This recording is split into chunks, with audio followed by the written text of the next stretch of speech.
Hello YouTube and welcome to vlog number 2 out of 30 vlogs. This is the continuation of vlog number 1 because vlog number 1 में battery बीच में ही ख़त्म और फिर bike में no charger. That happened. vlog number 2 का topic है E20 fuel. I think the girls with their nails done now.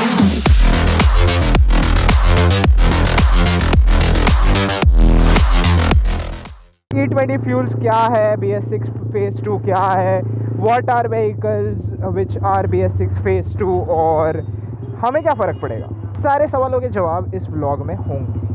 Make sure that you are watching this vlog till the very end and if you like it, do subscribe to Clutch Up. This is your host Too Boring Try Again. You can follow me on my Instagram.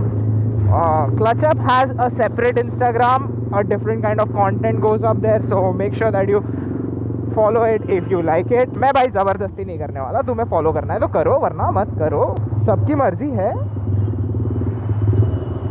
Anyway, तो traffic में खड़े रहते ना, मैं आपको basically explain कर देता हूँ what is E20 fuel and how is it different from the current fuel that you are using. So current fuel that we have is somewhere between 10 to 8% of ethanol mix. Now what is ethanol? Ethanol is a not biodegradable but a biofuel. Basically it's made from sugar cane. तो sugar cane को जब तुम juice वूस निकाल लेते हो तो उसका बचता है ना, तो उसको जला के एथेनॉल बनता है. तो एथेनॉल ये बहुत सारा बना सकते हो क्योंकि बहुत सारा शुगर केन बना सकते हो. अब प्रॉब्लम एथेनॉल का ये है कि वो पानी खींचता है. तो अगर कोई फ्यूल पानी खींचता है तो उसका जलने का कैपेसिटी भी तो उतना कम होता है. तो उसमें कार्बन कंपाउंड कम है compare to normal petrol fuel में कार्बन कंपाउंड. बट अभी देखो, एक तरीके से ये मिलावट ही है. To be honest, pure petrol जो कुछ साल पहले मिलता था उसके अगेंस्ट ethanol मिलना is a मिलावट only. Now there are E85 bikes also E20. So 20, 10 basically percentage है कितना ethanol है. तो धीरे धीरे करके ऐसा बढ़ेगा. तो अभी ये समझो कि अगर तुम्हारी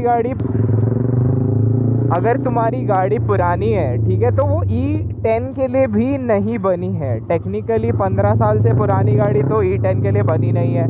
तो उसकी लाइंस ख़राब हो जाएंगी. उसमें काफ़ी कुछ चीज़ें जो है वो E10 के लिए बनी ही नहीं है. तो ऑफ कोर्स बात है कि वो ख़राब हो जाएंगी. गवर्नमेंट फिर ऐसा क्यों कर रहा है कि हमारी पुरानी गाड़ियाँ क्यों ख़राब कर रहा है? तो बेसिकली एक सिंपल सी बात है, EVs are a reason why government is pushing us to sell off our old vehicles and all move towards newer vehicles, and the newer vehicles are expensive.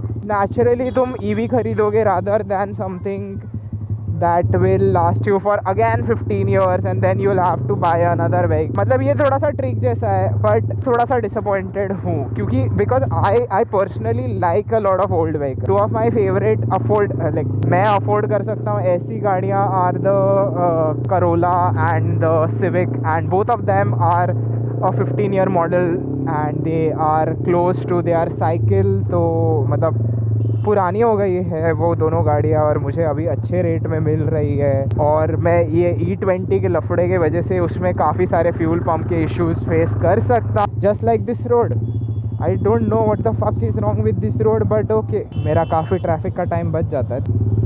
Understandable. अपने को जाना है सीधा क्योंकि मेट्रो कंस्ट्रक्शन के through bike जाता है. हाँ, तो हम E20 की बात कर रहे थे. तो बेसिक प्रॉब्लम जो आपको फेस करेगी तो वो तो भाई रस्टिंग की तो है, क्योंकि पानी जा रहा है ना तुम्हारे फ्यूलिंग सिस्टम में.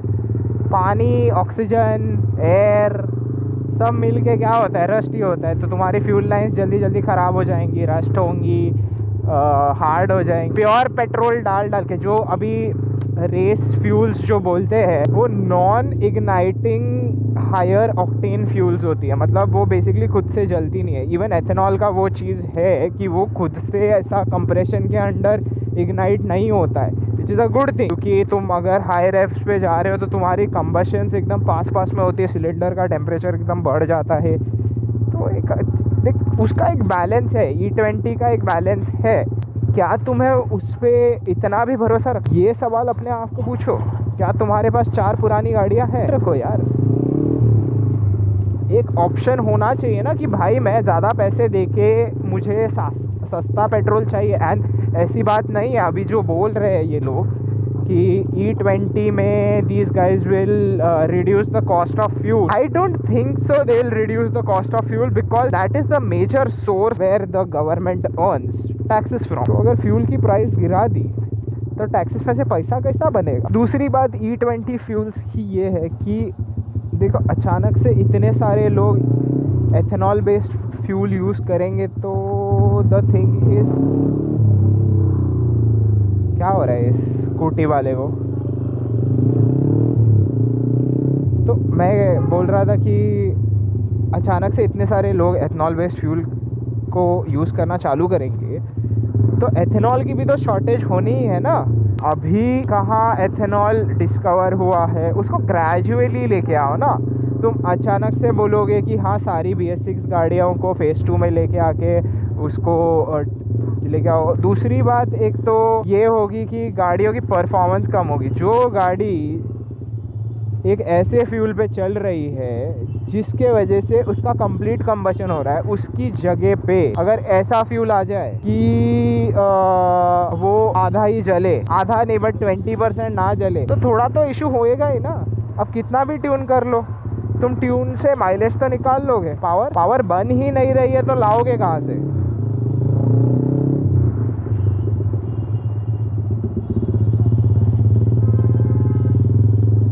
Anyway, this is the part 2 of the 30-day challenge. I'll catch you guys in the next one. अगर आपके कुछ सवाल है E20 से रिलेटेड तो मुझे ज़रूर बताना एंड I'll make sure कि आंसर्स मैं रिसर्च करके दूंगा। मैं ये नहीं बोल रहा हूँ कि मुझे आंसर्स सबकी पता है, but I'll make sure that I research those answers and tell you. Thank you for watching. This is your host, Too Boring Try Again. Meet you guys in the next one.